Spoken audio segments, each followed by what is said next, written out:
This is going to be Manitombs as a Blood Death Knight. Pretty normal, straightforward dungeon, if you know just a couple of things to watch out for. Not too complicated to get done. Got a Restoration Druid here in tree form.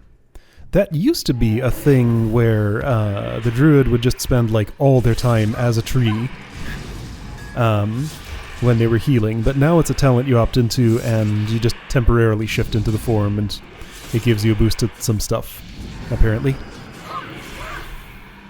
I never liked it much. Don't like the way it looks. Don't want to play, you know, that. I want to actually see my character model. So I like the change that you usually are just, you know, you look like the race that you chose if you play a Restoration Druid now. I had a Mortal Strike on me, which is why my health was sitting so low, because healing doesn't work too well when one of those is on you. I did get 2 groups of dudes at once. You can pull just one pair of them at a time, but they patrolled into where I was fighting, so choices were limited. It was fine.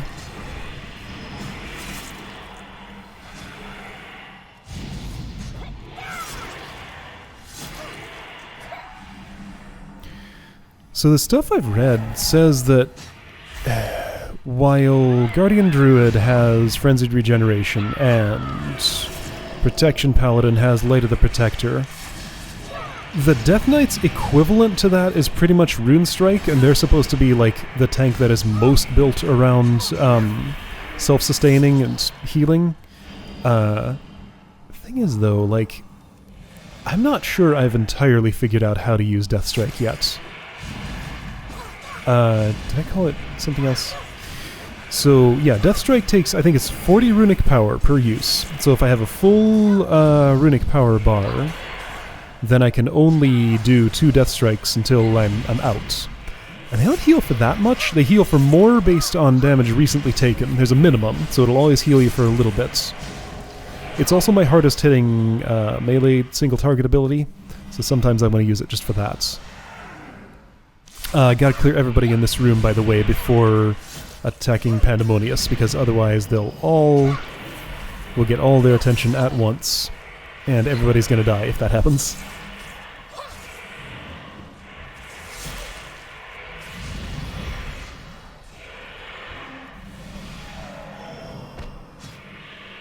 Yes, there's a bunch of stuff, like, I don't know. I occasionally go read the forums for this game, and don't get a lot of good information out of that. I just sort of do it for entertainment, but, you know, I see patterns of the way people talk about how certain classes play, and they don't always match my understanding of how I play those classes. Some of that, I'm sure, is just because I'm not doing it at max level with most of them at the moment. But I don't know, I don't think that's all.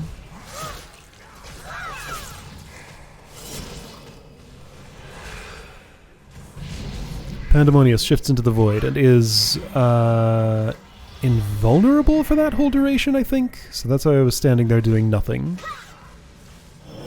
Or maybe it's not invulnerability. Maybe he reflects all attacks, both physical and magical, back in their caster? Something like that. Yeah, I think that's what it is. So yeah, stopping attacking there was for my own protection.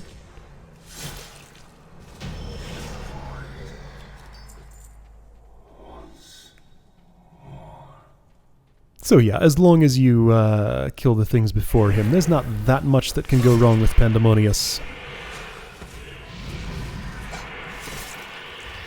Even if you hit him with your entire capacity during Void Shift, you'll do no damage to him, but you're unlikely to kill yourself, at least on normal. I don't know what this looks like on Heroic. It's not part of Time Walking. I never played when Burning Crusade was current, so I don't know. All these things that I'll probably never really get the chance to see properly.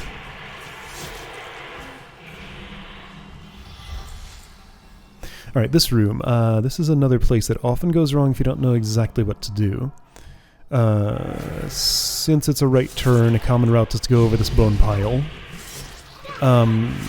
Nexus Terror, that's the one to watch out for. They cast Fear. can be interrupted if, like, 2 people are paying attention. You can also just avoid getting in combat with them at all. But if you get in combat and a fear goes off, then suddenly you'll find yourself in combat with a whole lot more than you planned to do. And that's how people die in this room. Okay, so we're going to get in combat with that one. There's no avoiding that. I'm watching it. Yeah, just going to pick it up right now. And take it way over here where if a fear goes off, it's a little less likely people will run to bad spots.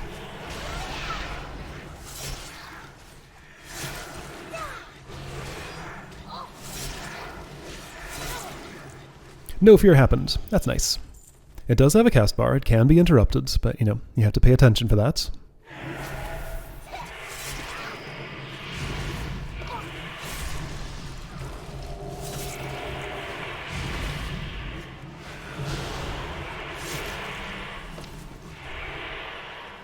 Boy, I get real tired of all these, like, whispery noises every time I go through here. They're kinda grating. It's part of the aesthetic, yeah, but, you know, it gets tiring.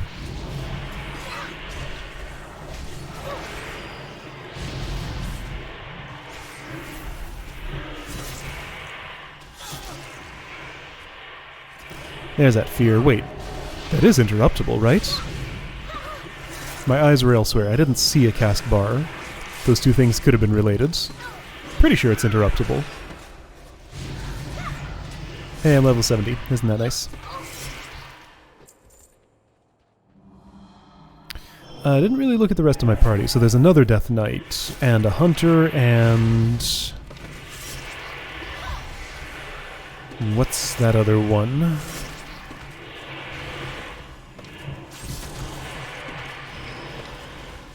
I think I see Warlock stuff. Yeah, okay, so we got a... probably Destruction Warlock. Okay.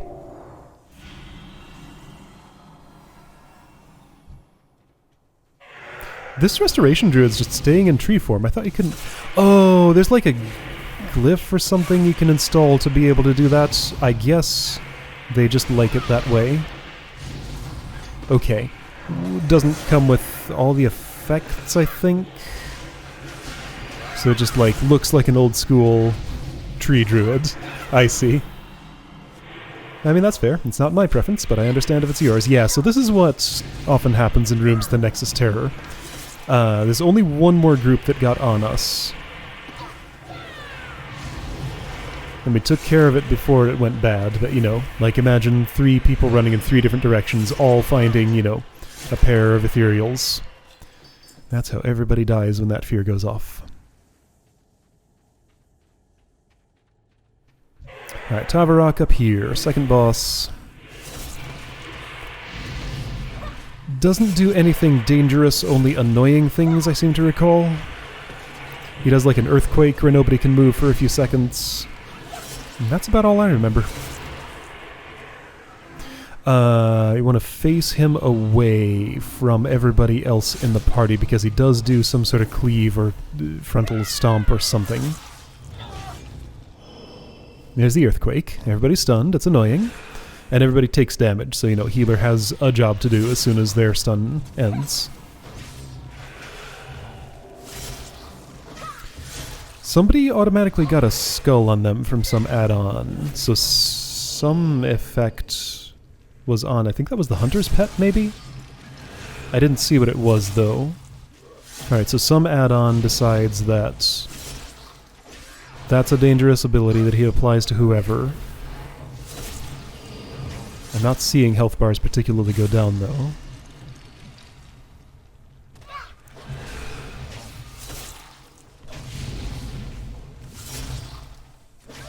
Yeah. Just minor annoyances. Nothing actually dangerous from him.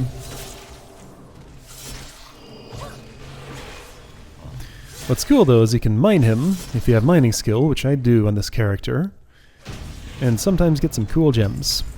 Let's see what I get. Yeah, I got some cool gems. Nice. Also takes his 3D model off the screen, and is so big you can't really see around him until you do that. But I had walked away before it even made a difference. Mana Leech, those things explode, don't they? Yeah, so when they die, everybody close to them takes a bunch of damage. Gets real dangerous when there are big groups of them later. Not much later, we're getting there. Is this the spot with the quest? Is this one of those dungeons with a mid-dungeon quest, or am I thinking of another one? Guess we'll see.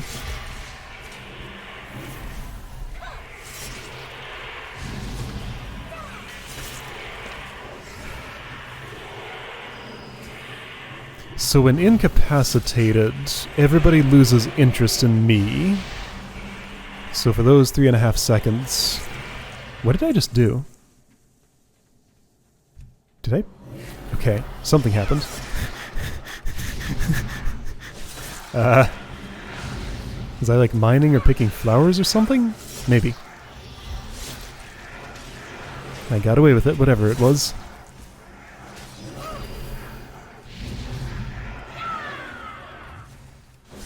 I know I'm gonna want to mine that adamantite deposits. Just over there to my left. It used to be that resources like that in a dungeon like this, one person in the party could get them and then nobody else could, so it was kind of a, okay, I guess I'm not bothering. So, you know, it was a race to see who could get them first. And, you know, potential for group drama and stuff. Nowadays, both in dungeons and out in the world, if one person mines a deposit, anybody else who's around can also do it. They get their own personal copy of it, which is a real nice change. It just makes everything so much friendlier. No longer a detriment if you have other players around taking your resources, because that doesn't decrease the number of resources available to you.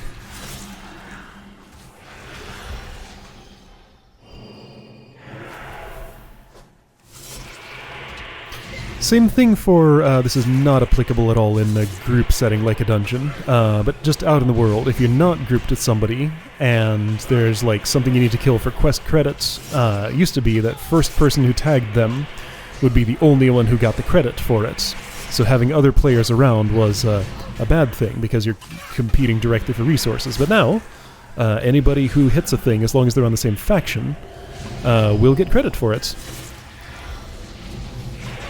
So yeah, little changes like this that just really change the feeling of the game to, you know, make it an actual benefit to have other players around to help you kill stuff. Sometimes if I'm, like, fighting some world quest boss that has a big health bar, I get it down low. I'll slow down damage right at the end, just in case anybody wants to, like, tag in at the last second and get one little tiny tick of damage on it to also get credit for it.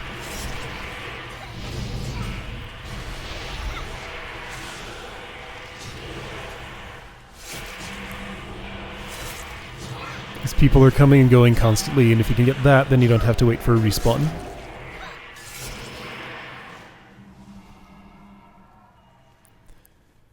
Alright, skipping some resources I could pick, but you know. I'm leading the way here. Don't have time to go mine every vein and pick every herb. Oh, that fear doesn't have a cast time on it. Okay, it just happens.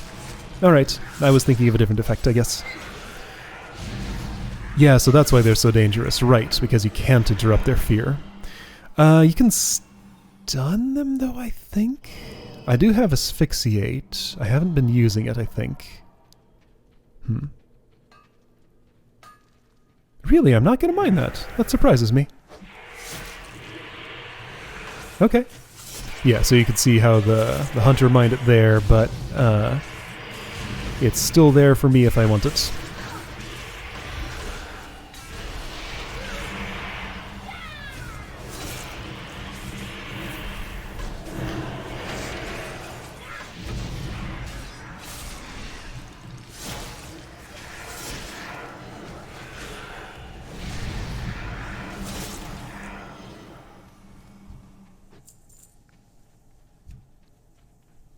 What is this?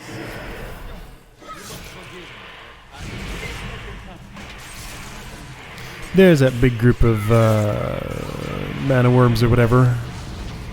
One on the right, one on the left. I think they both pull together no matter which side you attack first.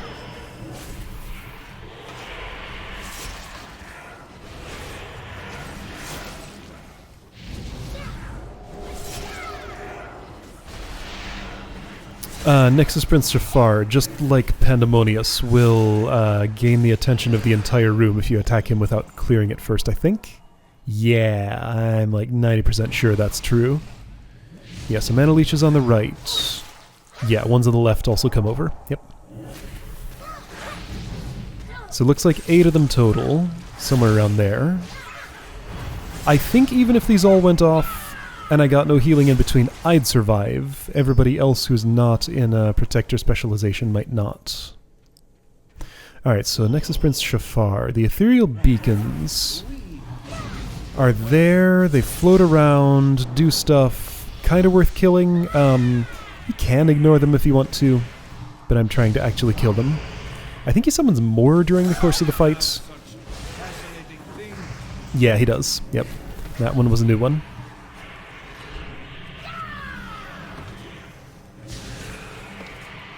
They just kind of go wherever they want to do whatever they want. But they do go down quick if you focus on them. Yeah, so he is like a Frost Mage, Fire Mage, Arcane Mage. Okay, he's an everything mage. I think he has a polymorph he can cast. So yeah, mage stuff. Frost Nova, etc. Yeah, I want to say he polymorphs on occasion. Doesn't look like he's deciding to do it here. Alright, well, there we go. And yeah, this dungeon has a return path built into it. You don't even have to kill anybody on the return path. You can just take it and go back to the beginning about as quick as it would be if you teleported out. And more seamless. So very little reason not to just run from here to the entrance. There we go. I landed on the solid top part of that torch that extends way above where it actually is.